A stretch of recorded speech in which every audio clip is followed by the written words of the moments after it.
ขยาย3ท่าแท้7มูลเสื้อของกำลังป้องกันความสงบให้ปรากฏผลเป็นจริง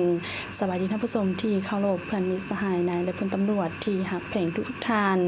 ขอต้อนรับประธานเข้าสู่รายการในรูปกำลังซึ่งออกอากาศทางสถานีโทรภาพป้องกันความสงบเฮามาพบกันเป็นประจำกับรายการของพวกเฮาออกอากาศทุกๆวันจันทร์เวลา 8:30 น. หา 9:00 น. และเฮามาพบกันในมื้อนี้โกกงกับวันจันทร์วันที่27 กรกฎาคมปี 2020กงกับมื้อขึ้น7ค่ำเดือน9 ลาว พ.ศ. 2563และท่านผู้ชมเฮามาพบกันในบรรยากาศที่ทั่วภาคทั่วรัฐทั่วกำลังประกอบอาวุธตลอดฮอดปวงชนลาวทั้งชาติก็ได้พร้อมกันออกแข่งขันกันสร้างผลงานเพื่อคำนับรับต้อนวันสำคัญต่างๆของพรรคของชาติและเป็นต้นก็แม่นเพื่อคำนับสมเสยวันสร้างตั้งสหพันธ์แม่ยิงลาวครบรอบ65 ปีที่ได้บรรจบครบรอบผ่านไปอีกเวลาหนึ่งนี้และสำหรับรายการของพวกเฮานี้ท่านผู้ชมก็จะได้นำเอาผลงานการเคลื่อนไหวต่างๆของเวียกงานพลาธิการป้องกันความสงบตลอดฮอดการสร้างแหล่งไหลหาบเข้าสู่กรมโกงและครอบครัวจากบรรดาแขวงต่างๆมานำเสนอให้บรรดาทานได้ติดตามรับชมและสำหรับระยะทำอีกนี้เฮาไปติดตามรับชมบทเกี่ยวกับการรับประกันพลาธิการรอบด้านของห้องพลาธิการปกส.แขวงจำปาสักรายละเอียดเป็นอะไรนั้นเฮาไปติดตามชม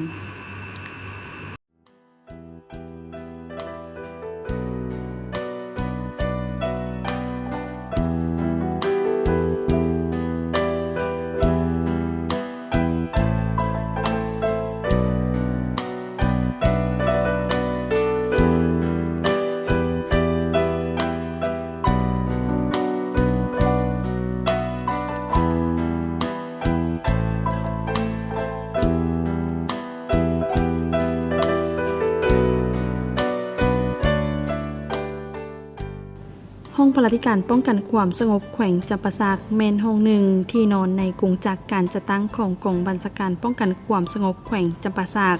มีพระบทบาทเป็นเสนาธิการให้แก่กองบัญชาการป้องกันความสงบแขวงจำปาสักในการรับประกันทางด้านงบประมาณเงินเดือนเงินบริหารการจัดเก็บรายรับวิชาการตามดำรัสเลขที่ 003/ปปท.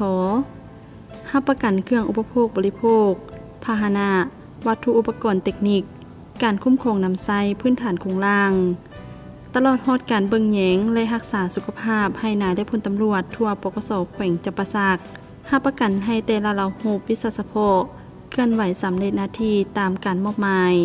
นอกนั้นห้องปฏิบัติการยังเป็นใจกลางในการสืบยูให้แต่ละเหล่ารูปวิชาเฉพาะตลอดฮอดนายได้พลตำรวจภายในแขวงเอาใจใส่เวียกงานนำพาสร้างปฏิบัติการกับที่ตามเงื่อนไขและท่าแหงภายในกลุ่มโกงครอบครัวเพื่อแน่ใส่เฮ็ดให้สามารถพึ่งตนเองกลุ่มตนเองและสร้างความเข้มแข็งด้วยตนเองเท่าละก้าว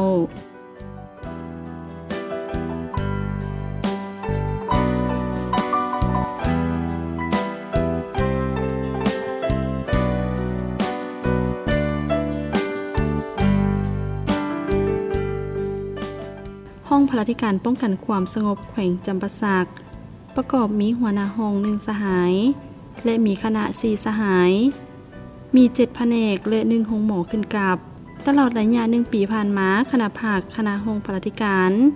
ได้เอาใจใส่ศึกษาผมนายและพลตำรวจในห้องพลาธิการเสื่อมซึมต่อภาระบทบาทสิทธิและหน้าที่ยกสูงความรับผิดชอบต่อเวียกงานที่ได้รับมอบหมายรับประกันให้แต่ละระบบวิชาเฉพาะเคลื่อนไหวสำเร็จหน้าที่การเมืองของตนเป็นต้นแม่นเวียกงานปกปักรักษาความสงบทางด้านการเมืองและความเป็นระเบียบเรียบร้อยทางด้านสังคมภายในแขวงจำปาสักแม่นรักษาได้โดยพื้นฐานในระยะ1 ปีผ่านมาห้องปฏิบัติการสามารถปฏิบัติหน้าที่ในการรับประกันปฏิบัติการรอบด้านให้แก่กำลังป้องกันความสงบภายในแขวงจำปาสักได้คือได้สุกยูจัดตั้งปฏิบัติการคุ้มครองรายรับรายจ่ายงบประมาณอย่างตั้งหน้าและถูกต้องตามระเบียบหลักการในปี 2019 ได้รับอนุมัติงบประมาณทั้งหมด 98 ตื้อ 388 ล้านกีบจัดตั้งปฏิบัติเบิกจ่ายได้ 96 ตื้อ 947 ล้านกว่ากีบเทียบใส่แผนปฏิบัติได้ 98.54 สันห้อย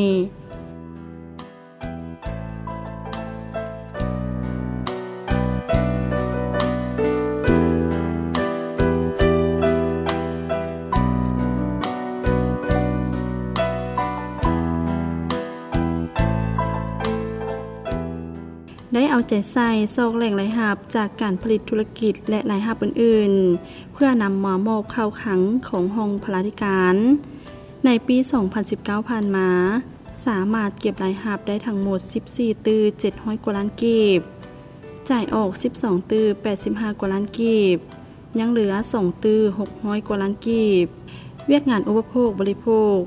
ได้เป็นเจ้าการขึ้นแผนความต้องการเข้ากินของกำลังประจำปี 2019 พร้อมทางจัดตั้งการประมูลอย่างถูกต้องตามระเบียบหลักการซึ่งตกลงเอาเก้าโรงสีที่ชนะการประมูลสนองข้าวให้ได้ในราคา 4,800 กีบซึ่งมีข้าวที่ได้ขึ้นแผนความต้องการจำนวน 400,000 กว่ากิโลในมูลค่า 2 ตื้อกว่ากีบ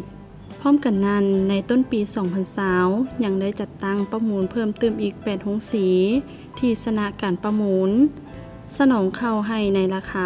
6,300 กีบซึ่งมีข้าวที่ได้ขึ้นแผนตามความต้องการจำนวน 454,000 กิโล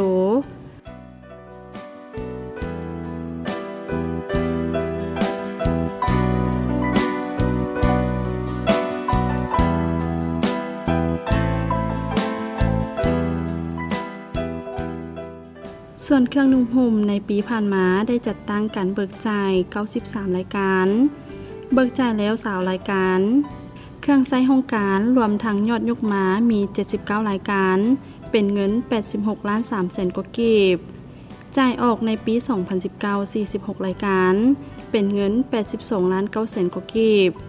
ยังเหลือ11รายการเป็นเงิน3ล้าน3แสนกว่ากีบและรับเครื่องใช้อื่นๆก็ได้เบิกจ่ายสำเร็จตามแผนที่กำหนดไว้และเพียงพอต่อความต้องการเวียกงานคุ้มครองปกปักรักษาพาหนะอยู่ในกำลังป้องกันความสงบทั่วแขวงจำปาสักในปี 2018 มีพาหนะทั้งหมด180คันเรือไว้2ลำจักรดูดน้ำ2เครื่องรับเพิ่มในปี 2019 มีรถ5คันประเภทรถ Fortuner 2 คันรถกระบะ3คัน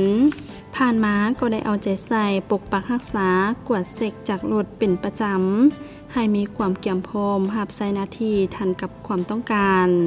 ในปี 2019 ผ่านมาได้นำใช้รถ550เที่ยวใช้น้ำมัน 7,000 กว่าลิตรเป็นเงิน61ล้าน5แสนกว่ากีบได้นำรถเข้าซ่อมแปลง61เที่ยวคันเป็นเงิน176ล้านกว่ากีบจากนั้นได้ซ่อมแปลงบำรุงรักษาเครื่องเทคนิคทั้งหมด97ครั้ง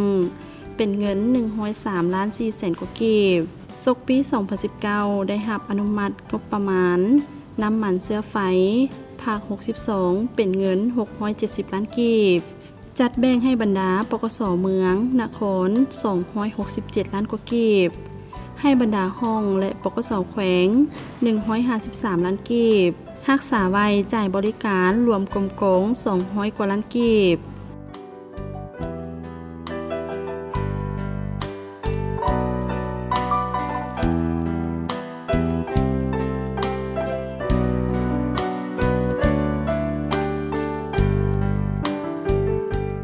เวียกงานยุทโธได้รับอาวุธกระสุนจำนวน3รายการจ่ายอาวุธกระสุนให้เหล่าหบวิสาสะเพาะจำนวน54รายการน้ำหนัก35กิโลกรัมเวียกงานก่อสร้างซ่อมแปลงในศกปี 2018 ผ่านมามี2โครงการคือ 1. โครงการก่อสร้างอาคารห้องการเฮ็ดเวียกของห้องตำรวจในมูลค่า1ตื้อ78ล้านกว่ากีบซึ่งเป็นทุนของกรมโกงก่อสร้างได้37ส่วนห้อยปัจจุบันได้หยุดโจะชั่วคราวโครงการที่2แม่นโครงการก่อสร้างโครงการปกส.เมืองปากซองมูลค่า10ตื้อ499ล้านกีบซึ่งเป็นทุนของรัฐก่อสร้างได้36ส่วนห้อยปัจจุบันยังดำเนินการก่อสร้างอยู่และในปี 2019 มีโครงการที่จะตั้งปฏิบัติใหม่11โครงการใหญ่รวมมูลค่า590ล้านกว่ากีบในนั้นมีโครงการก่อสร้างค่ายคุมขังภาคใต้หลัก21ซ่อมแปลงห้องหมอปกส.แขวงซ่อมแปลงป้อมยาม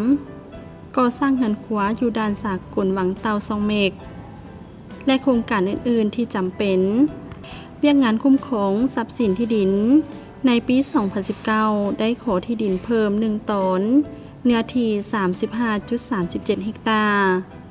รวมทั้งหมดอยู่กองบัญชาการปกสแขวงจำปาสัก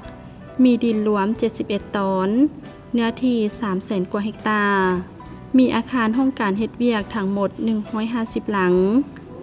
การคุ้มครองน้ำใช้ไฟฟ้าน้ำประปาในปี 2019 ได้รับตัวเลขอนุมัติจากกระทรวง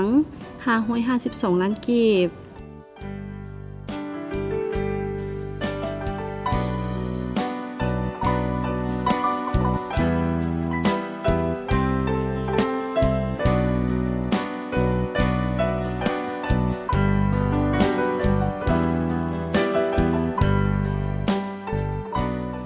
สำหรับการคุ้มครองรายรับรายจ่ายให้เข้าสู่ระบบกลไกประตูเดียว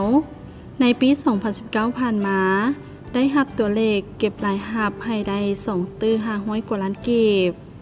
สามารถจัดเก็บได้6ตื้อ290ล้านกว่ากีบเวียกงานนำพาสร้างปลัดธิการกับทีภายในกรมกงคณะภาคคณะน้ำกองบัญชาการและห้องปลัดธิการก็ได้เป็นเจ้าการนำพาก่อสร้างพื้นฐานการผลิตปลูกฝังเลี้ยงสัตว์และคุ้มครองการผลิตการบริการ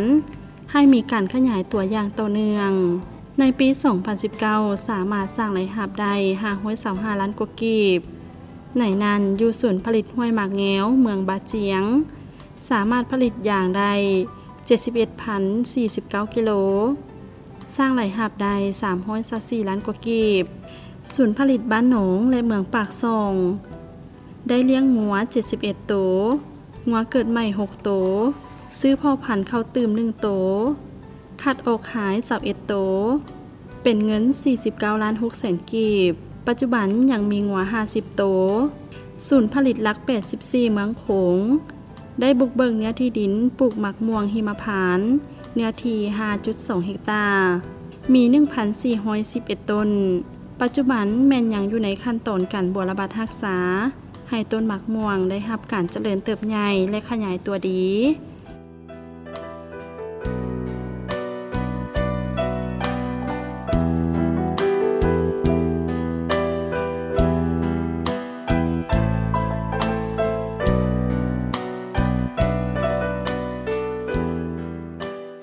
ศูนย์ผลิตหลักเสาเอ็ดเมืองปทุมพร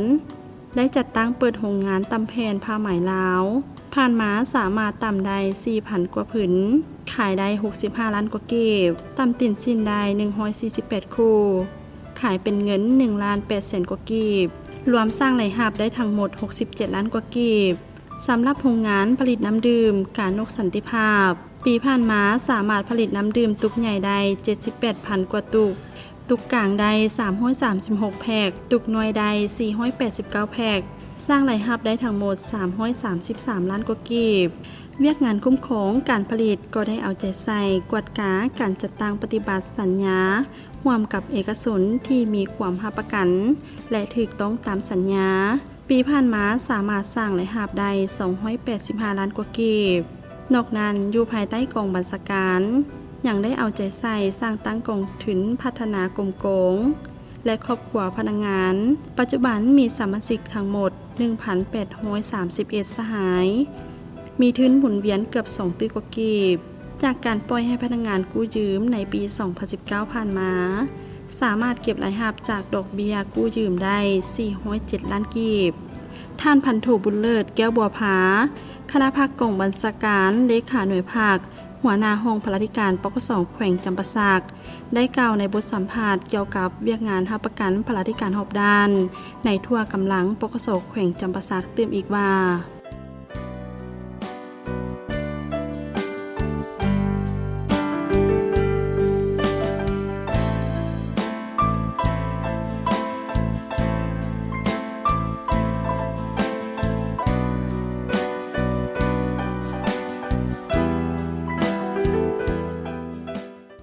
ข้าพเจ้าพันโทบุญเลิศแก่บัวผ้าคณะพักกองบัญชาการปกสแขวงจำปาสักหัวหน้าห้องพระราชการปกสแขวงเกี่ยวกับการเคลื่อนไหวจัดตั้งปฏิบัติเวียกงานพระราชการหอบด่านในระยะ1 ปีผ่านมาพอเวียกงานห้ามประกันนี้กับพวกเขาสามารถจัดตั้งปฏิบัติได้โดยเฉพาะกับเงินเดือนเนาะ งินเดือนในแต่ละเดือนก็พวกเราสามารถเบิกจ่ายได้ตามกำหนดเวลาและครบถ้วนเนาะส่วนแหวงงานอุปโภคบริโภคนี้ก็เราก็ได้รับจากกระทรวงและเนาะครบตามจำนวนและก็ได้เบิกจ่ายเนาะตามรายการที่ได้รับจากกระทรวงนั้นถือว่าครบถ้วนส่วนพาหนะอุปกรณ์เทคนิคนี้ก็พวกเราก็ผ่านมาก็ได้เอาใจใส่ในการคุ้มครองและเนาะพาหนะบำรุงรักษาและเนาะสำหรับเวียกงานก่อสร้างพื้นฐานของรางนี้ในผ่านมาก็มี2โครงการที่ยกมาจาก 2018 นั้นเนาะปี 2018 โดยเฉพาะก็เป็นโครงการก่อสร้างห้องการกรมราชการเมืองปักซองเนาะที่ยังบ่ทันสำเร็จนั้นมาฮอด2019 นี่ก็ยังบ่ทันสำเร็จยังสิได้สืบต่อเนาะในปี 2020 นี้คิดว่าคือสิสำเร็จเนาะจากนั้นก็มีโครงการใหม่ในเฉพาะปี 2019 นั้นก็มีอยู่11โครงการเนาะแล้วก็ได้จัดตั้งปฏิบัติในแต่ละโครงการนั้นเนาะจากนั้นก็เวียงงานคุ้มครองทรัพย์สินนี้แต่ว่าเวียงงานตัวนี้เขาก็ได้เอาใจใส่ในการคุ้มครองและเนาะทรัพย์สินที่มีแล้วเนี่ยในการจากนั้นก็เป็นการปกปักรักษาเนาะแล้วก็คุ้มครองบรรดาที่ดินของกรมราชการในทั่วแขวงแล้วก็เฉพาะของกรมราชการปกครองแขวงเนาะอันนี้มันเฮาได้ขึ้นบัญชีและเนาะและทะเบียนเป็นของกรมราชการเฮาจากนั้นก็เว้าเรื่องเกี่ยวกับไฟฟ้าเนาะน้ำประปานี่ก็อยู่กรมราชการแขวงเฮาก็ส่วนไฟฟ้าได้เอาใจใส่ในการคุ้มครองและเนาะในการใส่ไฟโดยให้ประหยัดและเนาะเพื่อรับประกันในการสำระสะสางค่าไฟต่างๆและเนาะจากนั้นก็น้ำประปาก็เช่นคือกันเนาะจากนั้นเวียงงานเบิ่งแย่งรักษาสุขภาพการน้ำนี้อันนี้ก็พวกเฮาก็ได้เอาใจใส่เนาะเพื่อรับประกันให้แก่การเคลื่อนไหวเฮ็ดหน้าที่เวียกงานวิชาเฉพาะและของพนักงานการน้ำก็คือพนักงานนักรบและเนาะและในแต่ละปีก็ทางแผนกเสนาหักพวกเฮาก็ได้ลงเคลื่อนไหวโฆษณาเนาะแล้วเคลื่อนไหวพ่นยาเนาะแล้วก็มีการขึ้นแผนกวดกา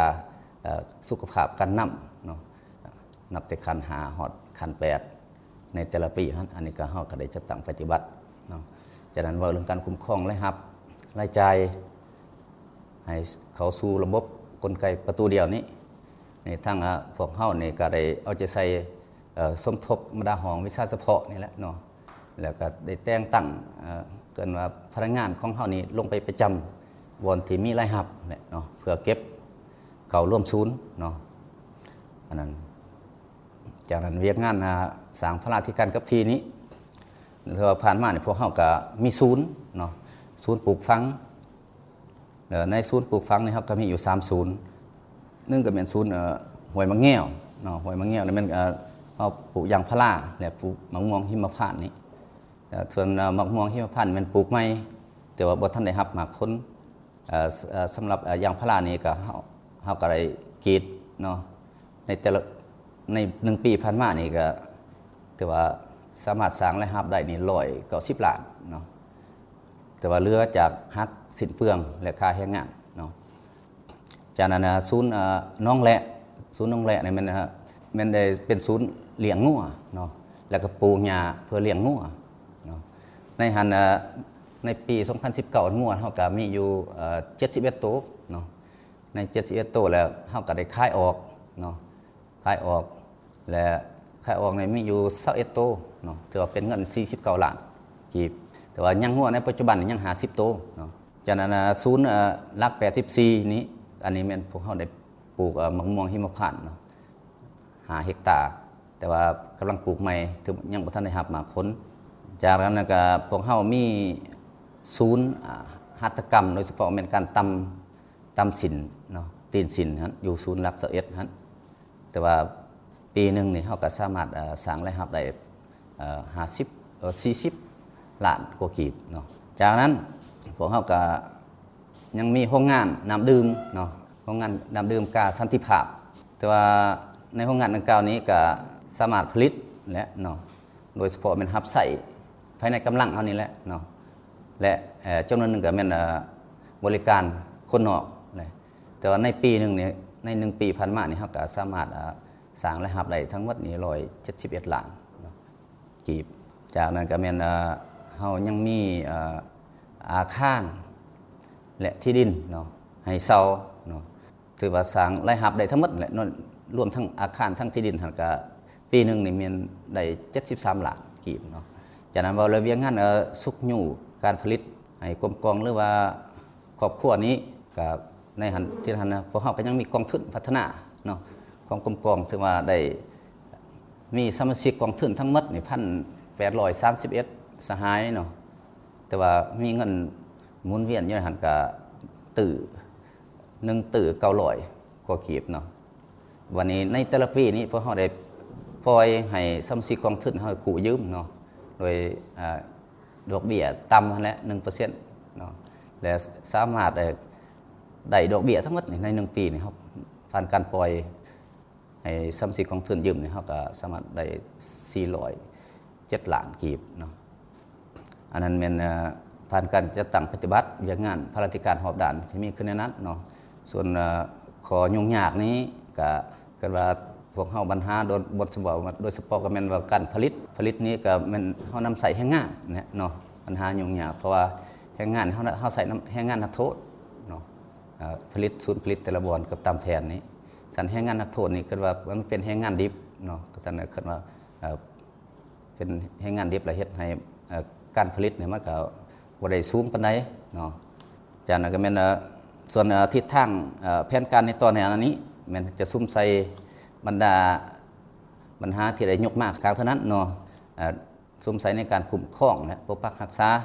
และสืบต่อขยายเนาะให้มันได้ดีกว่าเก่าส่วนการคุ้มครอง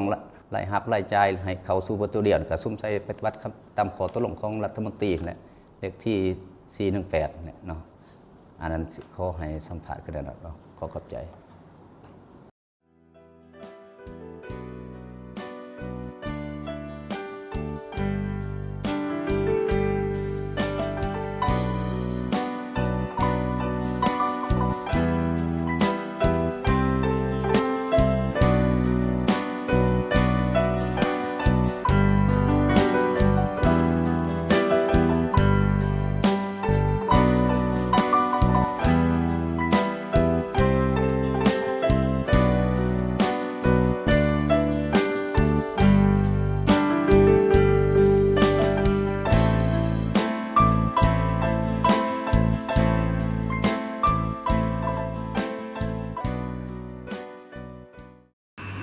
ท่านผู้ชมที่บรรณาทานได้ติดตามรับชมไปแล้วนั้นก็เมนบทเกี่ยวกับการรับประกันพลาธิการหอบด้านของห้องพลาธิการป้องกันความสงบแขวงจำปาสักจากนี้เราพักกันก่อนแล้วเราจึงกลับมาพบกันใหม่ในระยะต่อไปของทางรายการ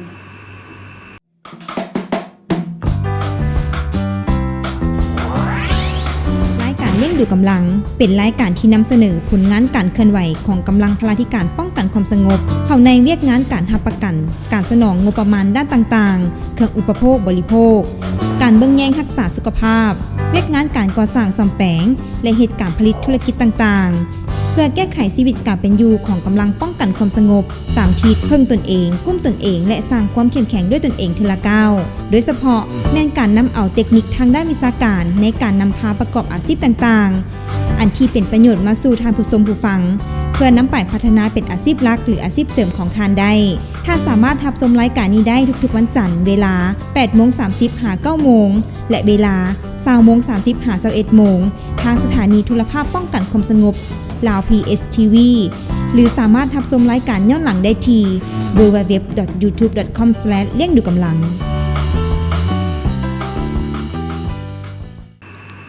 ท่านผู้ชมกลับเข้ามาระยะนี้เป็นระยะที่2ของทางรายการกันแล้วต่อไปจะให้ทานได้ติดตามรับชมสาระหูเกี่ยวกับการดื่มกาแฟเรื่อยๆสามารถป้องกันพยาธิมะเร็งตับได้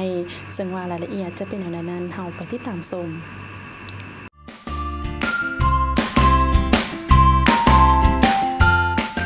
การดื่มกาแฟร้อนๆโจกหนึ่งบ่เพียงแต่เฮ็ดให้จิตใจชื่นบานมันยังสามารถป้องกันมะเร็งตับได้หน่วยงานวิทยาศาสตร์ได้ผ่านการค้นคว้า 90,000 กว่าคนแล้วว่าผู้ที่ดื่มกาแฟซุมื้อหรือดื่มกาแฟเรื่อยๆอัตราการเป็นมะเร็งตับจะน้อยกว่าคนที่บ่ดื่มกาแฟเลย50 ส่วนห้อย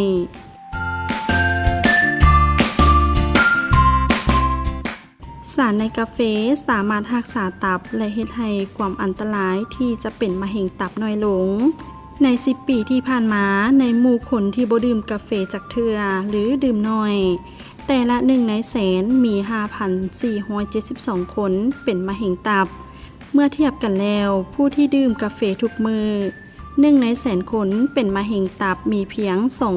2,146 คน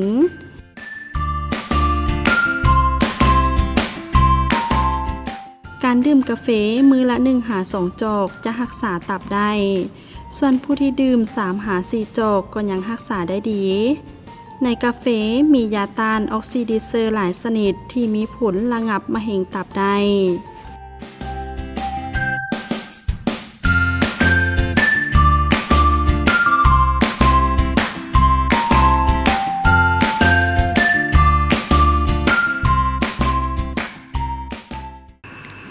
เจ้าท่านผู้ชมทางหมดที่ผ่านมาแล้วนั้นก็แม่นรายละเอียดของทางรายการและดูกำลังที่ทางรายการของพวกเราได้นำเสนอให้บรรดาท่านได้ติดตามรับชมน้ำกันในมื้อนี้มาเฮานี้เวลานาทีของทางรายการโกใกล้จะมงแล้วถ้าหากท่านผู้ชมท่านใดอยากมีคำตำหนิส่งข่าวหรือว่าอยากติดต่อมาทางรายการของพวกเรา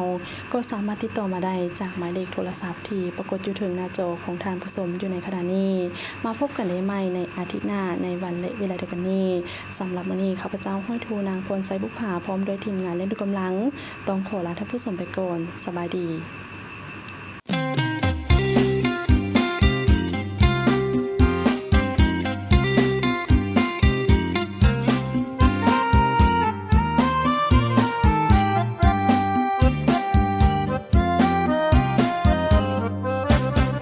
ตำรวจพลาเบิ่งแย่งการกินอยู่ผมก้องรวมหมู่ให้ความหูด้านพาลาเวียงานสุขาต้องมีความขยันเวียขับไซป้องกันให้ฮับประกันหอบด้านเมื่อซาต้องการตำรวจพลาต้องไปก่อนไม่กดกาเบิ่งบอนสถานที่บอนเฮ็ดเวียกเฮ็ดงานพลาธิการเฮ็ดหน้าที่ประสานคุ้มครองสำนักงานเพื่อนสารในที่ดินตำรวจพลาเป็นกำลังกองนนเฝ้าเรื่องเพิ่มพูนการผลิตได้อยู่กินเวียกงานพลายังบ่จบสิ้นมีหน้าที่ปกป้องทรัพย์สินเพื่อพื้นเป็นดินเราให้